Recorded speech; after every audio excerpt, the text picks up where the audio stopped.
No jantar, meu pai ergueu a taça. Sua irmã é a única que realmente ajuda esta família. Todos aplaudiram.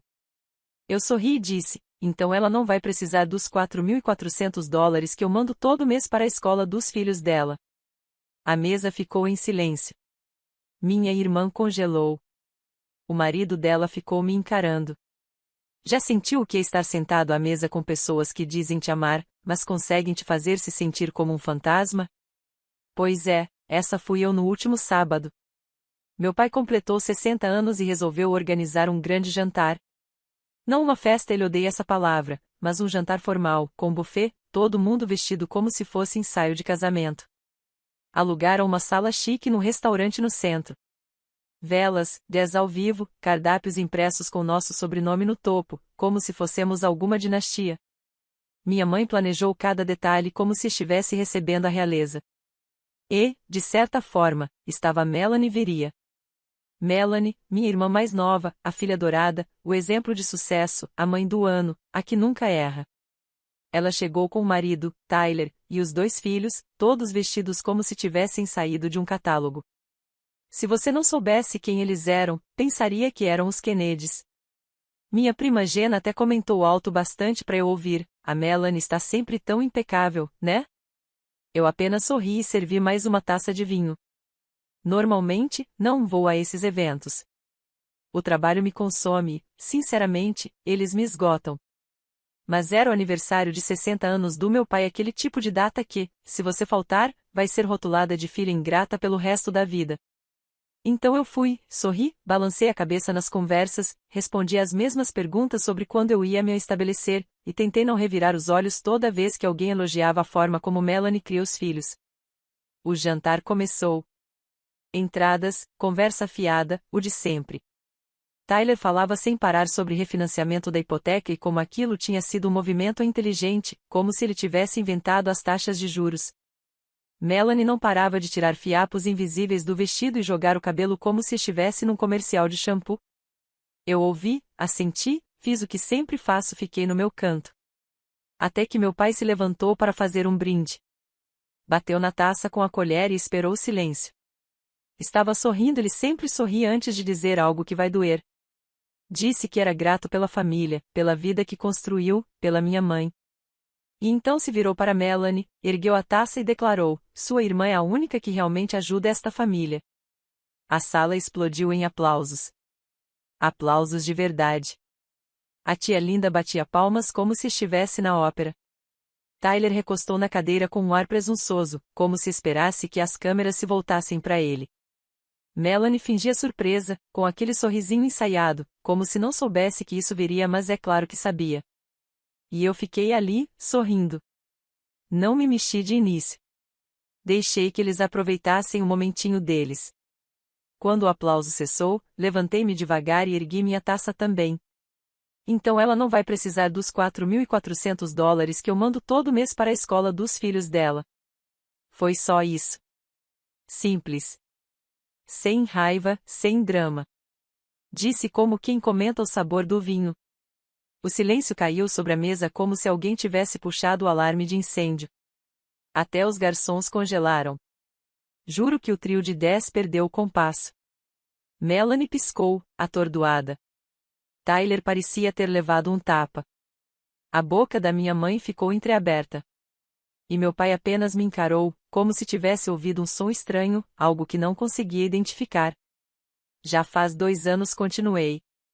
Mensalidades, reforço escolar, atividades depois das aulas, até aquele acampamento de robótica no verão passado. Sabe, aquele do qual ela postou fotos, fingindo que eles tinham pago tudo sozinhos? Sentei-me de volta e dei um gole na bebida. Ninguém aplaudiu dessa vez. Melanie não disse uma palavra. O rosto dela estava vazio, como se o cérebro tivesse simplesmente desligado. Tyler parecia prestes a intervir, mas pensou melhor e ficou quieto. Ninguém agradeceu. Ninguém perguntou por que eu tinha mantido isso em segredo. Ninguém me defendeu. Então apenas terminei meu prato, conversei educadamente com a Jenna e fui embora antes da sobremesa. Naquela noite, fiquei deitada na cama olhando para o teto, já redigindo o e-mail para o meu contador. Os pagamentos param no próximo mês. Vamos ver o quanto ela é útil sozinha. Esperei uma tempestade depois daquele jantar. Pelo menos uma mensagem, talvez Tyler perguntando o que eu estava pensando, ou Melanie tentando se explicar. Mas nada. Nenhum texto, nenhuma ligação, nem sequer uma desculpa fingida. O sábado passou. O domingo também. Na segunda-feira, o silêncio já tinha se instalado como neblina. Tão denso que chegava a ser cômico. Como se achassem que, se não falassem nada, eu me sentiria culpado o bastante para voltar atrás sozinha. Então enviei o e-mail ao meu contador, pare todas as transferências para a conta da Melanie. Chega de mensalidades, chega de atividades extras, chega de acampamento de robótica, chega de tudo. O dinheiro que eu vinha enviando silenciosamente, sem falhar, por 2 anos seguidos, agora ficaria exatamente onde devia, comigo. Ele respondeu dentro de 1 hora, feito. Só isso. Uma palavra pequena, mas que fez um peso enorme sair dos meus ombros. Achei que aquilo fosse o estopim, mas mesmo assim nada. Apenas mais postagens perfeitamente montadas nas redes sociais da Melanie, fingindo que a vida dela era perfeita. Folhas de outono, jaquetas combinando nas crianças, hashtag gratidão. Uma publicação dizia, bênçãos privadas, não anúncios públicos. Quase engasguei de tanto rir. Ela devia achar que estava sendo espirituosa. 5 dias depois do jantar, ela finalmente mandou uma mensagem: Oi, podemos conversar? Respondi dizendo para ela passar lá em casa naquela noite. Eu não ia correr atrás. Ela pareceu vestida como se ainda quisesse me convencer ou talvez a si mesma de que nada havia mudado. Bolsa cara, brincos de ouro, cabelo impecável, como se estivesse saindo de um comercial. Não se sentou. Então é isso? Perguntou. É isso. Você realmente precisava me humilhar daquele jeito? Respondi que ela se humilhou sozinha quando deixou nosso pai acreditar que era ela quem ajudava a família. Eu não pedi para ele dizer aquilo. Retrucou. Mas você também não o corrigiu. Ela não teve resposta. Apenas ficou ali, mudando o peso de uma perna para outra, sem saber se gritava ou chorava. Tudo bem, disse por fim. Que seja assim. Ela saiu como se esperasse que eu a chamasse de volta. Não chamei. O que aconteceu depois nem demorou. As postagens da Melanie começaram a diminuir, e logo pararam de vez. O Facebook do Tyler ficou às moscas.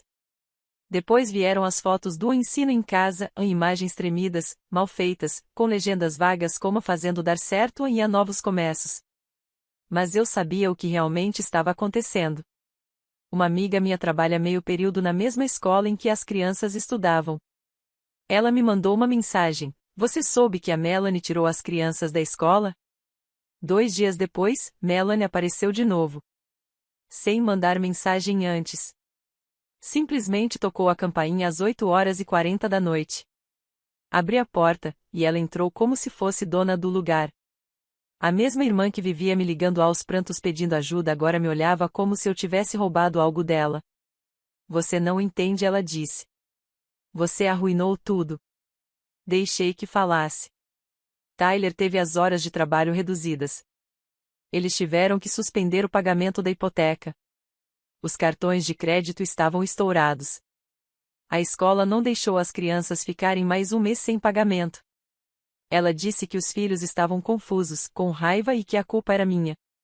Que eu tinha jogado a vida deles no caos por causa de um ego ferido. Lembrei a ela que, por 2 anos, eu doei quase metade do meu salário para garantir que a família dela não afundasse. Nunca pedi reconhecimento. Nunca mencionei nada, até o dia em que ela me deixou ser humilhada como se eu fosse a inútil da história. Ela não pediu desculpas. Em vez disso, disse: Você sempre teve inveja de mim. Aquilo foi o limite. Eu não pensei, não planejei. Minha mão simplesmente se moveu. O som do tapa foi mais alto do que eu esperava, aquele tipo de som que faz o ar do cômodo desaparecer. Ela ficou parada, piscando, e então se virou e saiu sem dizer uma palavra. Não me senti orgulhosa. Também não me senti culpada. Me senti encerrada. O que quer que viesse depois, ela enfrentaria sem minha ajuda. Depois que Melanie saiu do meu apartamento naquela noite, fiquei ali, no escuro, imóvel, por pelo menos 1 hora. Sem música, sem TV, sem luz e só silêncio. Não me senti vitoriosa. Também não estava despedaçada. Era outra coisa, como se um nó no peito finalmente tivesse se desfeito. 2 anos de ressentimento silencioso, transferências noturnas e de vê-la desfilando como uma rainha enquanto eu pagava a conta. Tudo aquilo estava ali, sob a pele, esperando o momento de explodir. E agora tinha explodido. Na manhã seguinte, a primeira coisa que notei foi o quão tranquila estava a tela do meu aplicativo do banco. Nenhuma transferência pendente, nenhuma dedução automática para bancar a vida de outra pessoa, só o meu dinheiro, ali, esperando para ser usado por mim, pela primeira vez em muito tempo. A segunda coisa que notei foi o silêncio. Melanie não mandou mensagem. Tyler não ligou. Sem chantagem emocional, sem drama, nada. Mas, aos poucos, o silêncio começou a se esticar, como se eles estivessem tentando me vencer pelo cansaço. Eu ignorei. Eu me concentrei no trabalho e comecei a planejar uma viagem solo que vinha adiando há anos. Não me senti mesquinha. Me senti como se estivesse retomando algo que sempre foi meu. Mas as consequências começaram rápido. Uma amiga dos tempos de faculdade, que trabalha meio período na escola particular das crianças, me mandou mensagem alguns dias depois casual, como se não soubesse de nada. Oi, pergunta estranha, mas seus sobrinhos não estudavam na Arbor Hills? Acabei de ver um aviso de retirada de 2 alunos, irmãos. Tudo pareceu meio repentino. Eu respondi com um emoji de ombros levantados e segui andando. 1 semana depois, minha prima Gena postou uma foto em grupo no festival comunitário. E lá no fundo, nítida, estava Melanie. Só que diferente. Sem maquiagem, de sapatilhas, camiseta simples, cabelo preso como quem acabou de sair da cama. Sem sorriso forçado, sem pose ensaiada e sem o Tyler. Depois veio o anúncio da casa. Um cara do meu ensino médio, que ainda mora na nossa cidade, postou uma foto da casa da Melanie, aquela mesma sobre a qual eles viviam se gabando, com uma placa de vende-se na frente e a legenda: "O mercado tá louco agora". Não comentei, não mandei mensagem. Só fiquei observando o silêncio se desdobrar. 12 dias depois daquele jantar, Melanie apareceu de novo, dessa vez, no meu trabalho. Eu estava atravessando o estacionamento no fim do expediente, com a bolsa do laptop num ombro e meia garrafa de café gelado na mão, quando a vi encostada em um carro, do outro lado. Óculos escuros grandes, moletom com capuz, tentando parecer casual, mas dava para ver que ela estava desmoronando. Ela veio até mim sem dizer nada. Não perguntou como eu estava.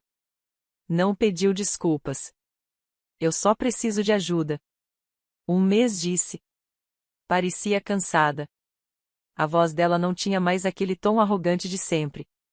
Soava derrotada. Quase. Mas então continuou. Estamos atrasados, tá? A escola não deixou a gente adiar mais 1 mês. As horas do Tyler foram cortadas. Nossas economias acabaram. A gente não esperava que tudo desandasse tão rápido. Perguntei a que a mudança ela estava se referindo. Ela me olhou como se eu fosse idiota. Você ter nos cortado. Você não deu nenhum aviso. Dei uma risadinha curta. Eu te dei 2 anos. Ela ficou em silêncio por um momento, como se estivesse decidindo o quanto seria honesta. Só 1 mês. Eu juro que resolvo tudo depois disso. Perguntei como ela planejava resolver tudo. Ela deu de ombros. Disse que talvez vendessem a mesa de jantar. Talvez o anel de noivado. Qualquer coisa. Só precisava de um pouco de fôlego. Não respondi. Foi então que o tom dela mudou, como se tivesse percebido que implorar não ia funcionar. Você acha que isso te faz melhor do que eu, não é? Disse, com um veneno na voz. Acha que só porque tem seu empreguinho e não tem filhos, isso te torna mais responsável? Ela falou aquilo como se o fato de eu não ter filhos fosse algum fracasso pessoal, algo pelo qual eu deveria me envergonhar.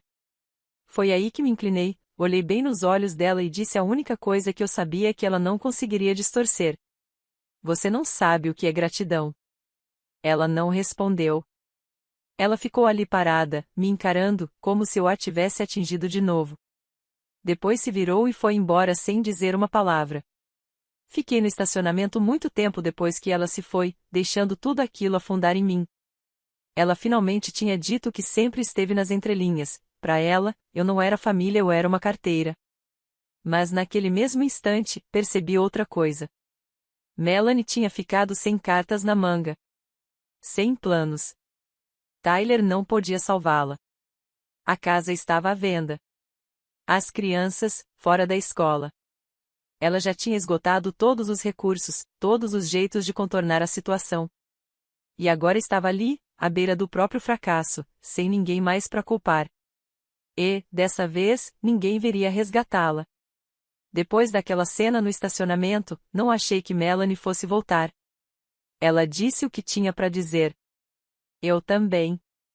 As linhas estavam traçadas. Ela escolheu manter o orgulho. Eu escolhi parar de sustentá-la. Então, 4 dias depois, quando recebi um e-mail, achei que fosse do meu contador ou talvez de alguma assinatura que eu tivesse esquecido de cancelar. Mas não. Era da escola. Assunto: confirmação de patrocínio, semestre de outono. Olá, senhora Valer. Estamos entrando em contato para confirmar se a senhora renovará o patrocínio da mensalidade de Madison e JL para o próximo semestre. Até o momento, recebemos informação da família de que a senhora continuará com o acordo, mas gostaríamos de confirmar antes de prosseguir com a rematrícula. Favor responder assim que possível. Li o e-mail 2 vezes, sem acreditar no que estava vendo. Ela disse para a escola que eu ainda estava pagando. Nem pediu, simplesmente presumiu. Pior, afirmou que eu renovaria, como se fosse algo garantido. Fiquei ali, encarando a tela, sentindo o estômago se retorcer. Ela não apenas mentiu. Ela usou o meu nome, a minha reputação. Criou uma versão minha que servisse para encobrir a própria falência. Não respondi de imediato. Precisava pensar. Mas naquela noite, o Tyler me ligou. Primeira vez que ele usou meu número direto, nem mandou mensagem antes. A voz dele estava estranhamente educada, como se estivesse experimentando o respeito pela primeira vez. Disse que Melanie estava sob muita pressão. Que as crianças estavam tristes, confusas. Que ela contou a elas que eu tinha concordado em ajudar de novo e elas acreditaram. Acreditaram que voltariam para a escola. Ele não falou como uma acusação, mas como um aviso. Como se, de algum jeito, agora fosse minha responsabilidade manter a farsa dela viva. Não respondi nada daquilo. Só disse. Ela usou meu nome sem minha permissão. E então ele falou algo que me fez parar. Você não entende. Ela disse para eles que você era a segunda mãe deles. Aquela frase ficou no ar, pesada como fumaça. Segunda mãe. Não tia. Não ajudante. Não irmã generosa. Segunda mãe. Ele continuou falando, mas eu já não ouvia mais. Minha cabeça foi longe lembrando das festas de aniversário que eu paguei, das consultas médicas que eu cobri, das excursões escolares que ela não podia bancar. De todas aquelas noites em que ela me ligava chorando por causa das contas, e eu transferia dinheiro antes mesmo que ela pedisse. E agora ela tinha transformado tudo isso numa história conveniente para os filhos, como se eu fosse apenas parte do sistema, como se eu devesse aquilo a eles. Desliguei o telefone sem dizer nada. Na manhã seguinte, respondi ao e-mail da escola. Olá. Não estarei mais patrocinando as mensalidades de Madison e Jay daqui em diante. Não fui informada nem consultada sobre isso, e qualquer declaração em contrário é falsa. Por favor, direcionem toda a comunicação futura aos pais das crianças. Depois bloqueei o Tyler. E então bloqueei a Melanie. Isso deveria ter sido o fim. Mas Melanie não sabe encerrar nada. Ela estica tudo até o limite, como uma série ruim que se recusa a acabar, esperando que alguém sinta pena o bastante para renovar mais uma temporada. 3 dias depois, cheguei em casa e encontrei uma caixa na porta. Branca, simples, sem selo, sem nome deixada ali à mão. Dentro, um par de brincos caros que eu nem lembrava mais que existiam. Tinham sumido há meses. Havia um bilhete. Você deixou isso na casa do lago no verão passado. Achei que fosse querer de volta. Escrito numa folha rasgada de um dos meus diários. Não um bloco de notas, não um cartão. Uma página arrancada do caderno que ficava na minha mesa de cabeceira. Mas o pior nem era isso. A caligrafia não era dela. Era incerta, irregular, mas ao mesmo tempo esforçada demais para ser de uma criança pequena e desajeitada demais para ser de um adulto. Um dos filhos escreveu. Ela fez o próprio filho escrever um bilhete para devolver algo que ela tinha roubado. Sentei no chão, com a caixa no colo, sem saber se ria, gritava ou jogava tudo pela janela. Aquilo já não era desespero, era apodrecimento.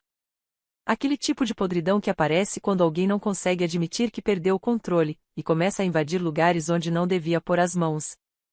Guardei os brincos de volta na caixa e enfiei no fundo do armário. Nunca mais toquei nela. Mais tarde, naquela noite, entrei no site da escola. Os nomes das duas crianças tinham sumido do diretório. Não estavam mais matriculadas. E, como se fosse ensaiado, recebi um e-mail do meu pai. Assunto: me liga, por favor. Ele nunca manda e-mail. Fiquei olhando para a tela, já sabendo exatamente o que vinha a seguir. Ela tinha ficado sem saída e agora estava mandando reforço. Esperei 24 horas inteiras antes de responder. Não por raiva, mas porque eu sabia o que era aquilo, não uma mensagem, e sim uma armadilha disfarçada de preocupação familiar. E eu precisava de tempo para decidir como iria lidar não emocionalmente, mas estrategicamente. Quando finalmente liguei, ele nem disse alô. Já começou direto. Scarlett, preciso que você venha em casa. Todos nós precisamos. Aquilo me disse tudo o que eu precisava saber. Melanie tinha feito o que sempre faz quando está encurralada, chamou reforços. Não fiz perguntas. Só disse que iria no dia seguinte à noite. Quando entrei na casa dos meus pais, parecia que eu estava entrando numa intervenção cuidadosamente montada. Todos já estavam sentados. Minha mãe e meu pai no sofá. Tyler, rígido, na beira de uma cadeira. E Melanie, de braços cruzados, tentando parecer que não era ela quem precisava de ajuda. Ninguém sorriu. Ninguém se levantou. Minha mãe só me lançou aquele olhar, aquele que ela usa quando quer parecer doce, mas que na verdade serve para amolecer você antes de dizer alguma coisa absurda. Meu pai começou a falar primeiro. Disse que aquilo não era sobre o passado, que o que foi feito estava feito. Que agora o foco eram as crianças que estavam sofrendo, sentindo falta da escola, dos amigos, que a mudança tinha bagunçado a rotina delas e estava afetando o bem-estar emocional. Fiquei de pé, sem me sentar, apenas ouvindo. Então ele chegou ao verdadeiro motivo de eu estar ali. Não estamos pedindo para você pagar tudo de novo. Só alguns milhares. O suficiente para garantir as vagas até a situação do Tyler se resolver. Vamos te devolver. Olhei para Melanie. Ela não olhou de volta. Só ficou encarando o tapete, como se tentasse decorar o desenho. Fiz uma única pergunta. Alguém aqui já me agradeceu pelo que eu já fiz? Silêncio. Aí Melanie, claro, respondeu. A gente nem te pediu isso. Quase ri. Ela realmente achava que isso tornava as coisas melhores. Como se o fato de não ter pedido tornasse 2 anos de drenagem financeira algo mais nobre. Eu disse.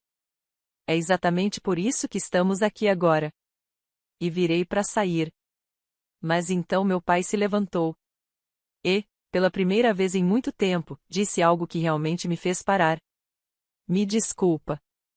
Olhou direto nos meus olhos e disse que lamentava pela forma como me tratou, por ter acreditado na versão da Melanie, por ter deixado que ela se erguesse às minhas custas. Disse que não tinha percebido o quanto aquilo tinha ido longe, o quanto eu tinha feito, até tudo desaparecer. Ele não tentou justificar, não desviou. Apenas assumiu. Então tirou um cheque do bolso e me entregou. É de nós dois. Não esperamos que você faça isso sozinha de novo, mas, por favor, ajude as crianças a passarem por essa fase. Eu não aceitei o cheque, mas concordei em ajudar do meu jeito. Disse que pagaria a escola diretamente. Não a Melanie, nem o Tyler. Só 2 meses, o suficiente para estabilizar as crianças. E depois disso, elas ficariam por conta própria. Sem negociação, sem extensão, sem segunda rodada silenciosa de pagamentos. Ele assentiu. Tyler também. Minha mãe parecia exausta. Melanie não disse nada. Eu fui embora. 3 dias depois, Melanie apareceu na minha porta. Sem aviso, sem ligação. Parecia não dormir há dias, cabelo preso, moletom sobre uma legging, sem maquiagem. Segurava o celular com as 2 mãos, como se precisasse de algo para se apoiar. Posso entrar? Perguntou. Deixei. Ela ficou ali, no meio da minha sala, e disse exatamente o que eu esperava e nada do que eu acreditava. Obrigada. Eu estava errada. Você fez mais pela minha família do que eu jamais admiti. Eu não queria que as coisas chegassem a esse ponto. Só estava tentando manter tudo de pé. Ela disse todas as palavras certas. Daquelas que soam bem quando alguém te ensina o que dizer. As frases eram certinhas demais, o pedido de desculpas tinha o ritmo de algo ensaiado. Eu conseguia ouvir a influência da minha mãe em cada linha, talvez até do meu pai, quem sabe até do Tyler. Ela disse, eu sei que devia ter dito a verdade. Disse também, deixei o orgulho atrapalhar. E, sou grata, de verdade. Mas nada daquilo soava como vindo dela. E eu não fiquei com raiva por isso. Só observei, porque, mesmo sem acreditar em metade do que dizia, ela precisava falar agora porque agora ela precisava de algo. Não era dinheiro, pelo menos não diretamente. Ela precisava que eu ficasse em silêncio, que eu não contasse o que ela tinha feito, que eu deixasse a história morrer ali antes que piorasse. Ela precisava que tudo terminasse discretamente. Então eu apenas assenti. Deixei que terminasse o discurso.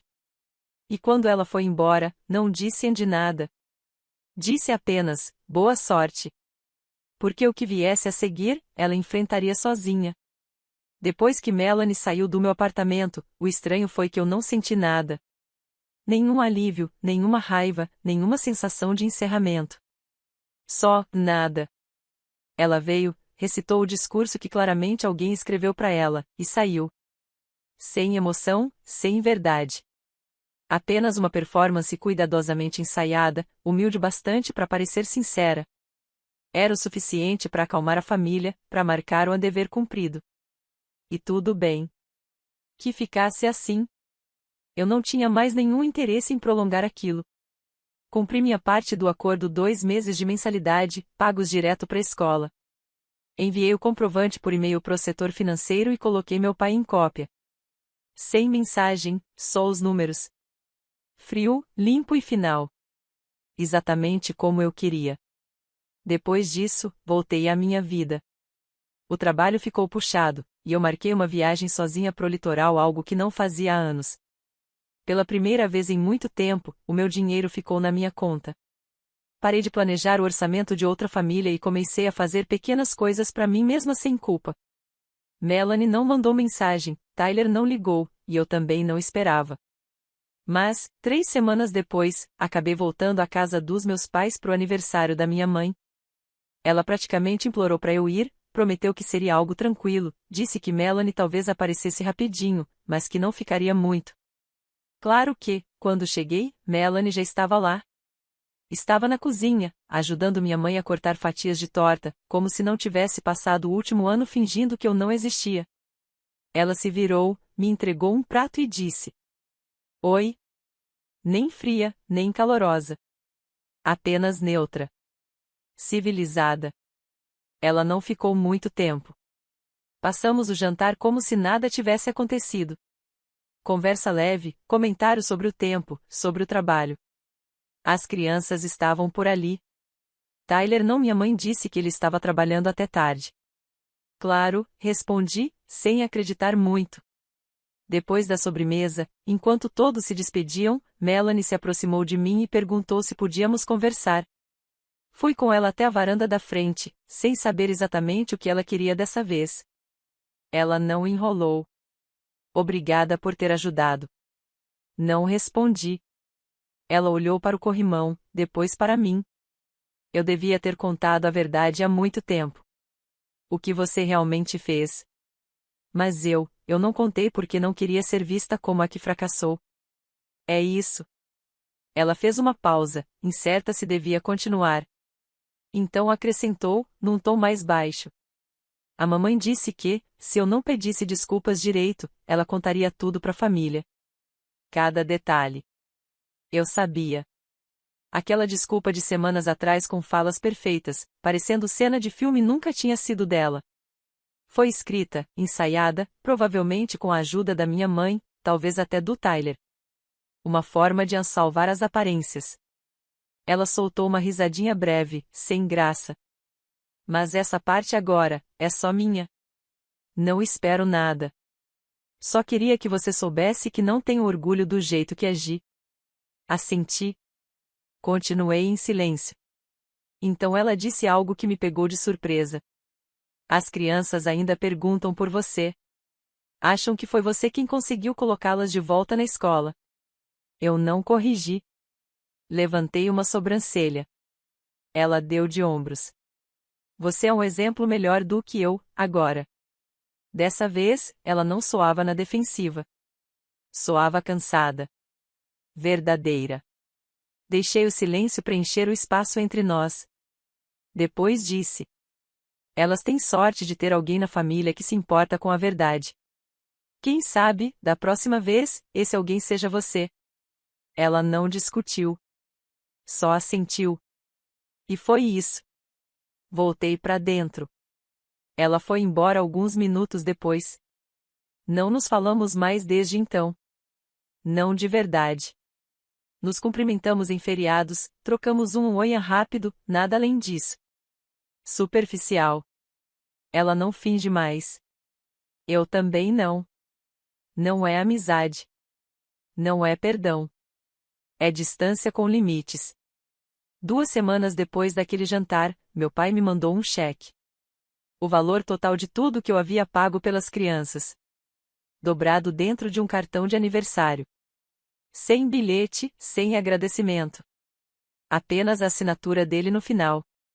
Depositei. Nunca toquei no assunto. O resto da família também não perguntou. Acho que sabiam que era melhor assim. Continuei vivendo.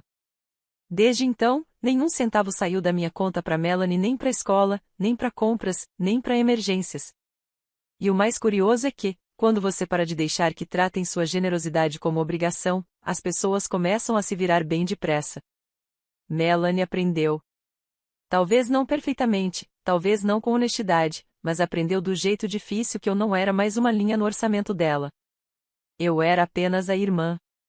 E, finalmente, comecei a agir como tal.